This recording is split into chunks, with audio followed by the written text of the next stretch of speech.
প্রিয় দর্শক, আপনি ঘর থেকে বাইরে বেরোলেই দেখতে পাবেন এই ছেঁচড়া ঘাস। এর বিশেষত্ব জানলে আপনি অবাক হবেন।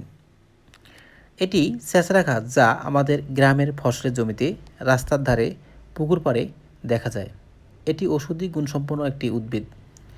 কারো হাত পা কেটে গেলে তা দ্রুত সারাতে এই ঘাস ব্যবহার করা হয়। রক্ত বন্ধের জন্য এই ঘাস ব্যবহার করা হয়। ক্ষত, দাউদ, চুলকানি এবং ব্যথা কমাতেও এই ঘাসের ব্যবহার ব্যাপক। এছাড়াও ইনফেকশনজনিত ঘা শুকাতে এই ঘাস ব্যবহার করা হয়। গবাদি পশুর খাদ্য হিসেবে এবং মাটির ক্ষয় রোধ করতে এই ঘাসের ব্যবহার উল্লেখযোগ্য।